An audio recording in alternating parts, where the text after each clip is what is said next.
It's often not that we're doing something wrong, it's that we're not doing enough of what is right.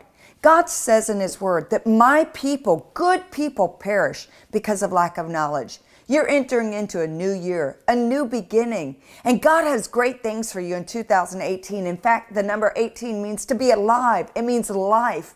And so I believe that God has life for you, like the woman who was bowed over for 18 years, but that year, 18, she was loosed from that spirit of infirmity. I believe this is going to be a supernatural year for you, a year of seeing God's goodness and God's greatness, but God has a way of doing things. You see, God Himself, all throughout His Word, said, hey, all first belong to me.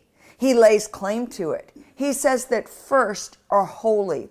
It's the irrevocable giving over to God, things that belong to Him that He lays claim to. It's what we call the principle of first fruits. You see, there's a first fruit season, there's a first fruit offering, there's a first fruit feast. Jesus is the first fruit of many brethren. First fruit literally means chief. It means essential, fundamental. It is the first, the choice part of the crop or the harvest. It also comes from a root word of bekor, which means birthright. So all firstborn belong to God. All first of harvest belong to God. All first of new beginnings belong to God. Everything that is a first belongs to God.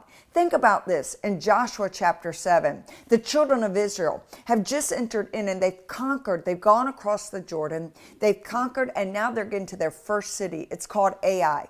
And suddenly, where they were having victory after victory, they get defeated.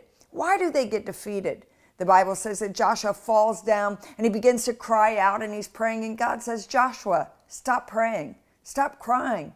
He said, listen, the problem is with Achan. He's touched the accursed thing. Well, what's accursed mean? It means devoted things. And devoted is the same word as a first fruit. So anytime you touch something that is first, something that belongs to God, it brings some kind of destruction, disorder into our life. As we enter into January, we recognize that there are two calendars in the earth. But January is the first, the beginning of a new year for us in the Western world. Let us give to God what belongs to Him. The first hours of our day, the first month of the year, the first of our increase, the first in every area of our life. It's devoted. When you devote something to God, then whatever devoted, here's the principle. The principle of first fruits is that when you give God the first, He governs the rest and redeems it. There is a curse on all of mankind. We know that Jesus, which is why He became the first fruit of many brethren. We understand that the principle of first is so important that whatever you give God first, because it already belongs to Him, it redeems the rest. So in the beginning, it's very important. Deuteronomy 16:16, God says, do not stand before me empty-handed. Leviticus chapter 3, God says, all first belong to Him.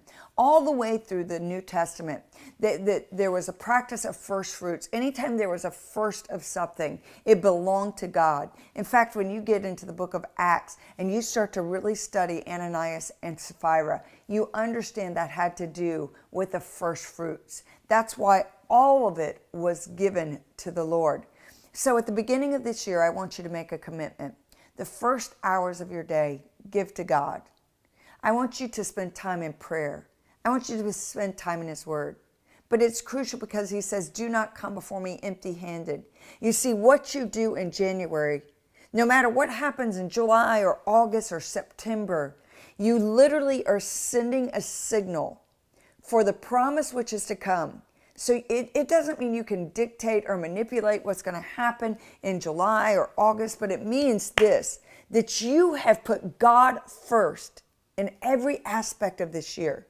So by doing that and by bringing Him an offering, a first fruits offering, and presenting to Him in obedience to the Word, you are redeeming the rest. So I hope there's so much I want to get to you. There's just so much to study. And you go, well, how do I do it? Well, for your first fruits offering, because I don't even want to say gift because this is so holy. It belongs to the Lord.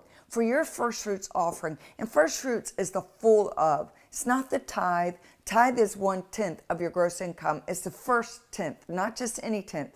That's why it redeems the curse. But the first fruit is the whole of. Many of us bring one day. Some of us bring 1 week. Some of us bring an entire month's salary because we understand the principle of all firsts belong to God. When you present your first fruits offering of any size, I want to get to you my book. And that book is The Principle of First Fruits, that first things first, all first belong to God. I lay this out in extreme detail. Then for your first fruits offering, and you can't really say, well, this amount of this amount, but it just cost us a certain amount of money to get things to you, to air, to get the gospel out, etc. So for your first fruits offering of $50 or more, I will give you the book as well as a devotional. But then for your first fruits offering of $75 or more, you're going to get the book, the devotional, and a very special calendar with reminders of God's promises all through this year, that God has life for you. God has life for your relationships, for your finances, for your ministry, for your dream, for every area of your life. So right now, I want you to click on that button, and I want you to honor God with His first fruits offering by putting God first this year. Say, God, I honor you. Remember that where your treasure is, there your heart is also. So give to God what already belongs to Him and honor Him with a first fruit. And you watch, if you're June, you're July, you're September, if God doesn't divinely step in and intervene, I don't know what you're going to face. He does. But I know by putting Him first, you're putting God in your situation. You're putting God in your circumstance because His word cannot lie.